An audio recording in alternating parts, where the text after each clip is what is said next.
Bueno, buenas tardes a todos. Oficialmente, antes de nada, quería agradecer a los organizadores por la invitación y permitirme disertar sobre estos temas, ¿no? Bien, en realidad era así, ¿no? Lo que pasa es que el Chapu Candelo me cambió el título. Este era el título original que tenía previsto. Herbicidas y directa, ¿hay una relación carnal o no? Bueno, algo vamos a hablar del tema, ¿no? Es decir, si están asociados el alto uso de herbicidas a la gran expansión que ha tenido la siembra directa en nuestro país. Algo de eso hay. Pero de todas maneras podemos decir que en los últimos 20 años se ha producido un gran proceso de intensificación agrícola en nuestro país, el cual ha estado liderado por diferentes avances científicos tecnológicos. No necesariamente el número que se ve aquí es el orden jerárquico de los mismos, simplemente es a modo de numeración, pero podemos decir que el mejoramiento genético, el uso de plaguicidas, de fertilizantes, el riego, el manejo de los cultivos y la siembra directa han sido, digamos, los responsables, entre comillas, de la intensificación, es decir, del incremento de las productividades por unidad de superficie, pero también de la producción, del incremento de producción en nuestro país. Ahora, bien, ¿cómo caemos en el tema de los herbicidas? Y bueno, fácilmente, porque si analizamos el mercado de plaguicidas de nuestro país al año 2013, que es la última estadística a la cual tenemos acceso oficialmente, publicada por CASAFE, vamos a ver que del 100% de los, acá le estoy mostrando simplemente la cantidad física, litros o kilos, que se aplican o que se venden en Argentina, no de la facturación, que es otra manera de verlo esto, ¿no? Entonces, si lo medimos en litros o kilos en total de los plaguicidas, vamos a ver que el 87% de lo que se aplica, se vende en Argentina, está formado por herbicidas. Es decir, los herbicidas largamente son los plaguicidas más importantes en ventas en nuestro país y también en el mundo. No, permítame decírselo, no solamente en Argentina, sino también en el mundo. De los cuales, de ese 87%, que es toda esta parte de la torta, el 65% es glifosato. Bueno, y eso tiene algún origen, tiene alguna causa. Y por eso no hay duda que la presión social la estamos sintiendo ya en la nuca, ¿no es cierto? Es decir, por algo pasa todo esto, es evidente. De ese 87%, el 22% son otros herbicidas, no es glifosato. Es decir, es muy poca la carga de otros herbicidas que estamos aplicando en el campo. Un 6% de insecticida, un 3% de coadyuvante y un 3% de fungicidas. Entonces los herbicidas lideran las ventas en nuestro país y en el mundo. Podemos asociar este crecimiento exponencial, fíjense si tomamos, yo no traje la transparencia, pero si tomamos las estadísticas desde el 95, 96 aproximadamente hasta la fecha, estamos hablando de 20 años, en donde se verificó esa intensificación agrícola, podemos decir que se triplicó, acá no lo estoy mostrando, pero lo estoy diciendo, triplicó la venta de plaguicidas en general, pero básicamente de herbicidas. Y eso tiene una asociación bastante directa con la siembra directa, valga la redundancia, si vemos acá el crecimiento de la siembra directa, a partir sobre todo de esa fecha, el 96-97, que es cuando entra la primera soja genéticamente modificada, es decir, una soja RR, en ese caso. En este momento en Argentina el 100% de la soja es RR, hay maíz RR, hay algodón RR. Entonces tenemos que hoy en día, o por lo menos hasta la campaña 2012-2013, el 91-92% del área sembrada en nuestro país está bajo siembra directa. No sé los datos actuales, si ustedes los tienen. ¿Y cuál fue el cultivo, a su vez, que mayor expansión tuvo bajo siembra directa? Bueno, aquí tienes la soja. Básicamente, la soja RR, motivó el crecimiento importante en cuanto a los cultivos. Entonces, como en siembra directa la principal forma de control es de malezas, es a través de los herbicidas, no hay duda que está bastante asociado a ello. Y entonces tenemos cosas extrañas, porque en este momento, bueno, por lo menos a 2013, el principal mercado de plaguicidas no es casualmente un cultivo, sino son los barbechos. El 41% de los plaguicidas, que son todos herbicidas, ustedes saben, se imaginarán, obviamente, no se utilizan ni insecticidas ni fungicidas en barbechos. Bueno, básicamente debido a herbicidas, es el primer mercado nacional de plaguicidas, ¿sí? Seguido por la soja por un 36% y por un 10% con el maíz. Entonces, Evidentemente, ¿dónde está el glifosato que estamos aplicando? Bueno, prácticamente en los barbechos y en las hojas, y también en los maíces SRR, amén de algunos otros usos pequeños que puede haber por ahí. Entonces, bien, vamos a echar toda la culpa o decir el causante es la siembra directa 100%. No, evidentemente hay algunos otros motivos que podríamos dividirlos en debidos al sistema de producción o debidos a las características propias de los herbicidas, es decir, tienen ciertas bondades, obviamente, los herbicidas, que realmente hacen que haya un uso masivo de estas sustancias. Algunos de los motivos, a mi juicio, puede haber otros, podemos disentir, podemos discutirlo, son, bueno, evidentemente se tiende a una maximización de los rendimientos por unidad de superficie, hay una adopción masiva de la siembra directa, ya lo vimos, hay incremento de las superficies de siembra, hay una escasa, es lo que me estaban diciendo antes, si yo estaba escuchando, es un calco para el caso de los plaguicidas y de los herbicidas, escasa observación y muestreo de las malezas, es decir, el diagnóstico es muy pobre, entonces es más fácil aplicar algo desde la oficina prácticamente y solucionar el problema, entre comillas. Escasas rotaciones, la famosa sojización, búsqueda de resultados inmediatos, y esto es importantísimo. Las producciones son anuales prácticamente, no en el mediano o largo plazo. Es decir, estamos ante un sistema de arrendamiento en un 70% de Argentina. Entonces, donde toco y me voy, esa es la idea, ¿no? Es decir, yo alquilo y se alquila tarde, por ejemplo, para colmo. Está todo armado como para hacer una agricultura irracional, digamos. Por lo menos desde el punto de vista del manejo de los herbicidas o de los plaguicidas. Y además se ha producido una reducción de la utilización de la mano de obra. Más fácil controlar plagas y malezas aplicando extensivamente que hacer algo de mano de obra mecánico, algo por el estilo. ¿Qué cosas de los herbicidas favorece también el uso masivo de estas sustancias? Evidentemente, su rápida acción, su carácter extensivo en cuanto a su acción, la acción residual en algunos casos, múltiples opciones de control, tenemos muchas variedades de productos para distintos fines específicos, no específicos, etc. Y además, porque se han vencido las patentes y los royalties han perecido, entonces, ¿qué quiere decir? Que se ha extendido las cantidades de fabricantes que tenemos para las mismas sustancias. El glifosato, cuando vine a Argentina, estaba en $60 en la década del 70, me acuerdo que yo estaba por empezar a trabajar en esa época como profesional, y hoy en día, ¿en cuánto estamos? $4, $5, algo así. Entonces han descendido porque hoy en día esas patentes se han vencido y muchas empresas lo pueden fabricar. Entonces eso favorece el incremento del uso masivo de estas sustancias. Bueno, alguien habló, creo que fue Fernando, de las externalidades, que son los impactos negativos, pueden ser positivos o negativos, pero vamos a decir, el uso indiscriminado, yo lo voy a tomar como uso indiscriminado, no como uso en sí. El uso racional podría llegar a producir algunas de estas cuestiones, sobre todo las ambientales, pero no tanto las agronómicas. Las podríamos dividir entonces entre cuestiones o impactos agronómicos o no agronómicos. De todas maneras coincido con lo que dijo Fernando al principio, que nosotros como agrónomos somos los principales introductores digamos, de sustancias ajenas o de xenobióticos, sustancias ajenas al sistema, cuando lo hacemos deliberadamente para controlar malezas o plagas, digamos, concomitantemente hay una entrada de esas sustancias que van a impactar en el ambiente, lo queramos o no lo queramos, trabajemos bien o trabajemos mal. Entonces, desde el punto de vista agronómico, los impactos pueden ser las resistencias. Los dos problemas más importantes que tenemos hoy en Argentina son las resistencias de malezas, herbicidas básicamente, y las residualidades. Esos son los dos problemas que lideran hoy en día las cuestiones de impacto de los herbicidas. Y las no agronómicas son los efectos sobre el ambiente y los seres vivos. No hay duda que hay efectos sobre el aire, contaminación de aire, contaminación de alimentos, contaminación de la biota es la fauna en general, los organismos vivos, y contaminación del agua. Entonces todo eso ha generado una cuestión de impresión social muy importante que está presionándonos a nosotros mismos. Entonces, ¿qué ha pasado para generar, si vuelvo a lo anterior, para tratar de solucionar problemas de resistencia, es decir, por el uso reiterado del mismo tipo de herbicida, el mismo tipo de modo de acción, el cual hace una presión de selección en el mediano plazo, diría yo, no es tan simple, tan rápido como en el caso de los insectos o el de las enfermedades.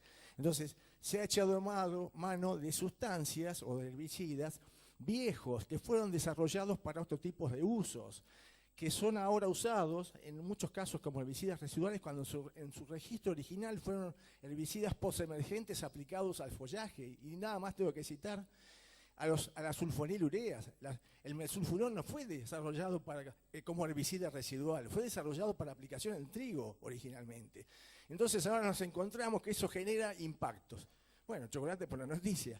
Es decir, esos productos son súper residuales, pero la idea no era de que tuvieran ese tipo de uso, no fueron registrados. Entonces, una cosa vieja que se aplicaba hace mucho, que fue registrado por este tipo de uso, hoy en día nos damos cuenta que genera algún tipo de impacto que no fue previsto ni estudiado en su momento, y eso es lo que estamos teniendo en este momento. Entonces, se ha echado mano para salvar, digamos, los problemas generados por esos productos que han generado resistencia de productos anteriores. De ahí viene el regreso de los muertos vivos.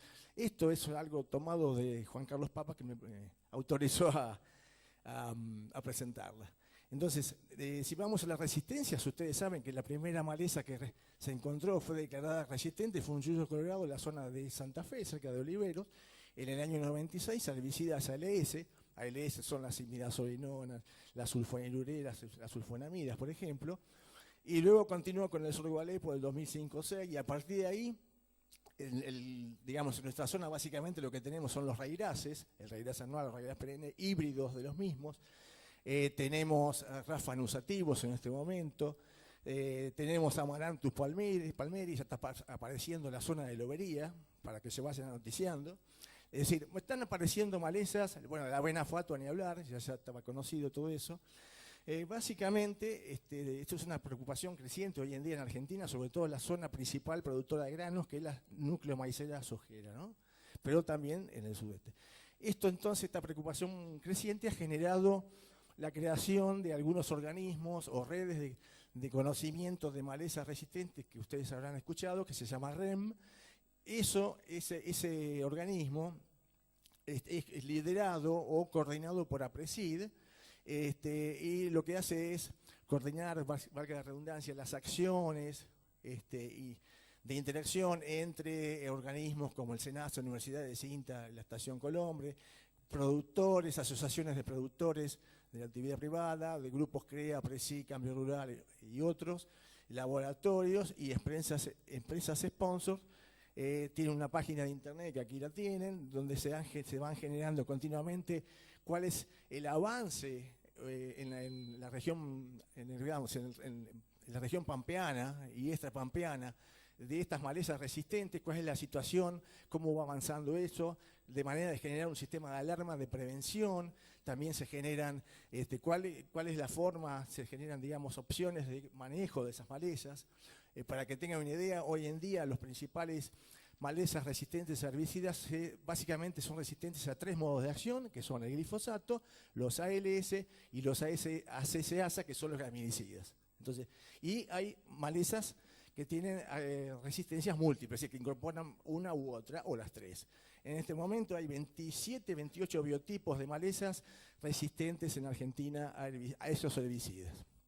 Entonces, esa es una externalidad. La otra externalidad o impacto de tipo agronómico son las residualidades. ¿Qué es la residualidad? También la van a encontrar con el nombre de persistencia fitotóxica o carryover, que es el nombre en inglés, básicamente norteamericano. Es el tiempo que un herbicida permanece activo en el suelo a concentraciones fitotóxicas para las plantas. Y esto tiene una incidencia, o sea, puede ser bueno, puede ser malo. Es bueno si la residualidad es durante el ciclo del cultivo para el cual aplico el herbicida, o para el periodo de barbecho para el cual yo quiero que haya control de malezas. Pero si ese tiempo excede el ciclo que yo quería, esa residualidad me va a afectar a los cultivos que siguen en la rotación con los problemas de residualidades o de carryover. Es fácil predecir la residualidad o los periodos que debería yo tener en cuenta para poder sembrar con cierta seguridad un cultivo luego de aplicar un herbicida y ver su efecto de residualidad. No es fácil. ¿Y por qué? Porque si la residualidad prácticamente es función de características de los suelos y distintas propiedades de los mismos, como están aquí, propiedades del herbicida con sus diferentes propiedades, y de las condiciones ambientales como las plantas, las condiciones climáticas, humedad y temperatura, los sistemas de producción, si son de los distintos tipos de sistema de labranza, riego, etc. Entonces es muy difícil predecir. Uno puede tener una idea aproximada, pero no exacta. Eso desde el punto de vista agronómico. Desde el punto de vista ambiental, cuando aplicamos un herbicida, lo que pasa es que en primer lugar estamos impactando matrices. Las matrices son el aire, matrices ambientales, el aire, el suelo y sedimento, el agua y la biota, ¿sí? Los organismos vivos. La primera matriz que impactamos cuando aplicamos cualquier plaguicida, no solamente para los herbicidas, es el aire. Son las famosas derivas, las endoderivas, las exoderivas. Acá continuamente estamos oliendo derivas de algún producto en especial. Ustedes saben que la mezcla la mezcla tradicional para los barbechos en toda la República Argentina, ¿cuál es? Glifosato 2,4-D, ¿no es cierto? Y si es 2,4-D este es mejor. Bueno, eso es lo que estamos oliendo. Cualquiera que haya olido trabajando con un 2,4-D este sabe de qué está hablando.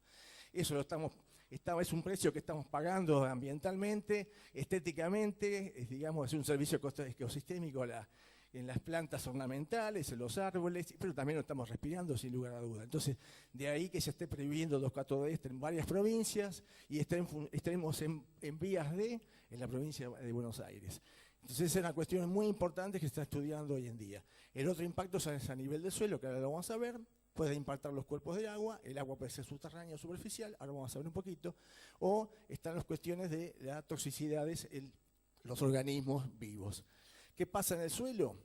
Yo de esas matrices ambientales elegí una sola, que sería la del suelo, y su impacto sobre el agua subterránea, básicamente, para que tengan una idea de lo que está pasando hoy. Después, si quieren, charlamos qué pasa con el resto de las matrices, pero no hay tiempo para ello. Cuando aplicamos un herbicida, un plaguicida, básicamente hay procesos procesos de superficie que lo que tienden es a degradar la dosis originalmente aplicada, como son la fotodescomposición. Una vez que el herbicida se deposita en la superficie del suelo, en el rastrojo, en este caso, si estamos bajo siembra directa, o en los lugares que no están cubiertos por el rastrojo, en el suelo, en este caso, o sobre las malezas, o sobre otro tipo de plantas, van a operar distintos procesos de superficie, como son la fotodescomposición, la descomposición por la luz solar, por la fracción ultravioleta de la luz solar, que van a degradar parte del herbicida aplicado. Otra parte puede irse a la atmósfera por volatilización, porque eso va a estar básicamente en relación con las derivas y con las propiedades de la capacidad de volatilizarse que tenga el plaguicida en sí. De ahí el problema con el 2,4-D éster, todo lo que tenga solventes, además todas las formulaciones que tienen solventes son peligrosas desde el punto de vista de la volatilización porque hay posibilidad de ir a la atmósfera y de ahí ser trasladadas por las distintas corrientes de la misma. Y después tenemos un proceso de superficie que tiende a contaminar las aguas superficiales, que es el del escurrimiento, es decir, es un transporte de tipo superficial movido por el movimiento del agua, o sea, el herbicida va transportado por el agua.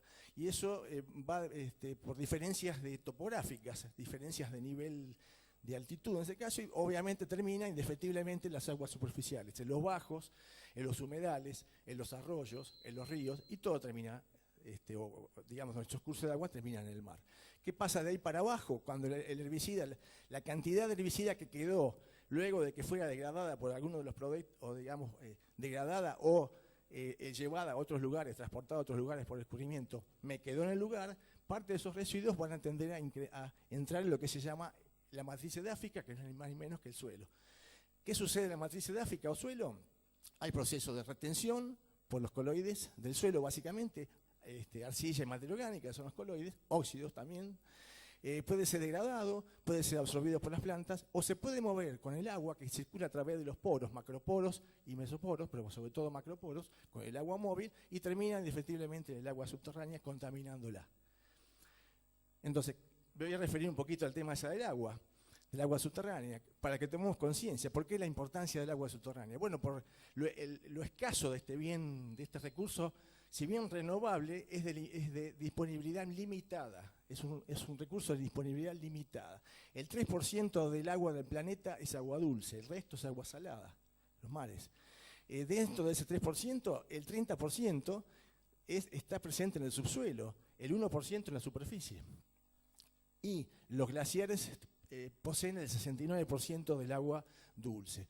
De ahí la importancia de morigerar, evitar, impedir la contaminación del agua dulce, subterránea sobre todo, subterránea, que es la principal fuente de agua potable en el mundo prácticamente, con plaguicidas. De los plaguicidas, en los monitoreos a nivel mundial, que se han realizado muchos, la presencia de herbicidas es la más importante. Es decir, de todos los plaguicidas, los que están en mayor frecuencia y han sido detectados en mayor cantidad de veces son los herbicidas. Y eso se debe a algunas cuestiones que son, por ejemplo, obviamente la primera ya se los dije, la cantidad utilizada. Son los principales plaguicidas utilizados en todos los países. En nuestro país el 87% de lo que se aplica son herbicidas. Segundo, ¿cómo se usan los herbicidas para que sean eficientes? O se aplican en el suelo o con baja cobertura. La mayoría, si no, no son muy eficientes. Y además se aplican al inicio de la estación de crecimiento de los cultivos por una cuestión de dosis adecuada al tamaño de la maleza. Es decir, tenemos que aplicar en estadios de malezas pequeños para que sean efectivos. Y además para evitar el efecto paraguas de los cultivos en ese caso. Además, ciertas propiedades físico-químicas, como son la solubilidad en agua, ¿sí? Productos más solubles son los que son más móviles, justamente.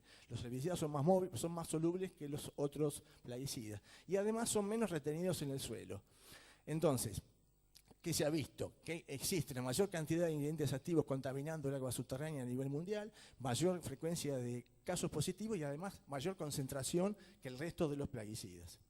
¿Qué sucede en Argentina? Todavía son muy escasos los relevamientos o monitoreos de agua subterránea. Sí se están haciendo grandes esfuerzos a nivel de agua superficial. Acá el grupo de José Luis Costa y Virginia Aparicio están realizando y han publicado trabajos que ahora se van a presentar la semana que viene en un taller que organiza sobre plaguicidas y ambientes, seguramente, y ya han publicado algunos otros trabajos donde muestran resultados en cuencas del sudeste de la provincia de Buenos Aires y en algunos otros lugares del país, sobre la presencia de plaguicidas en aguas superficiales, básicamente. Entonces, este tema es una cuestión sí medio novedosa para nosotros, no tanto para otros países, el tema de los metabolitos. ¿Qué son los metabolitos? Los metabolitos son sustancias de la degradación de los compuestos originales, de los plaguicidas originales aplicados al suelo. Es decir, una vez que son degradados, se producen sustancias secundarias que se llaman metabolitos. ¿Y por qué puse efecto iceberg? Porque se conoce muy poco. Hay muy pocos que se ven, se conoce, digamos, cuál es su comportamiento, cuáles son, pero hay una gran mayoría de productos secundarios llamados metabolitos de los cuales no se tiene prácticamente ni noticia, ni se los conoce todavía, ni cuáles son las propiedades de tipo ambiental, ni cuál es su comportamiento en el suelo. Y esto es simplemente para mostrarles un relevamiento en Estados Unidos, en el cinturón maicero norteamericano, en donde las barras azules, simplemente para que lo vean, acá la I sería el porcentaje de casos detectados, de detección sería, acá es 100. Entonces, las barras azules que ustedes van a ver acá, es el herbicida originalmente aplicado. Por ejemplo, vamos a decir, acá tienen acetoclor. Esta es la cantidad de casos de acetoclor detectados. Y las barras rojas es la cantidad de metabolitos que genera la degradación, que se genera en la degradación del acetoclor, que son detectados en el agua superficial, que es el cuadro, la figura que está aquí arriba. Fíjense que hay mayor cantidad de productos metabolitos o secundarios del acetoclor y en mayor cantidad que los casos detectados para el compuesto original. ¿Qué pasa a nivel del agua subterránea? Prácticamente pasa lo mismo, nada más que la cantidad de casos detectados es menor porque la matriz edáfica, es decir, el suelo, actúa como barrera o filtro y retiene gran cantidad de plaguicidas, lo cual es muy bueno, obviamente. Entonces, ¿esto a qué se debe? Bueno, básicamente porque los metabolitos tienen mayor residualidad que los compuestos originales, que los herbicidas originales que le dan lugar, y además porque tienen menor retención en el suelo que los herbicidas originales. Esa es la razón en general que se ha visto por la cual aparecen más presentes contaminando el agua subterránea o superficial los metabolitos respecto del compuesto parental. ¿Hay alguna manera en el caso que estuviera contaminada o haya presencia de plaguicidas en el agua, sobre todo de consumo público, de protegernos en cuanto al uso de la misma? Sí, están lo que se llaman los estándares de uso de plaguicidas en agua potable, es decir, la cantidad que podríamos permitir que esté presente en el agua potable que tomamos, en el caso hipotético que estuviera contaminada con algún plaguicida, sin riesgo para nuestra salud durante toda nuestra vida. Hay dos escuelas, hay dos formas de ver esto a nivel mundial. Está la escuela de la Unión Europea, en donde se ponen barreras de tipo político, ideológico, en donde se quiere tener muy poca cantidad de productos contaminando el agua subterránea. Es decir, básicamente lo que quieren los europeos es que no haya contaminación de agua subterránea. Estamos hablando, para que tengan una idea, se permite la presencia de un producto en 0,1 parte por billón, que quiere decir 0,1 microgramo, que es la millonésima parte de un gramo por litro de agua que consumimos. Prácticamente estamos diciendo, muchachos, yo no quiero que haya agua contaminada, en este caso. Y está la visión toxicológica, que es la que dirige la Organización Mundial de la Salud, a la cual se ascribe la EPA en Estados Unidos y a la cual nos ascribimos nosotros. Es decir, hay estudios toxicológicos que avalan, digamos, que pueden existir una mayor cantidad de productos, digamos, contaminando el agua subterránea sin riesgos para la salud.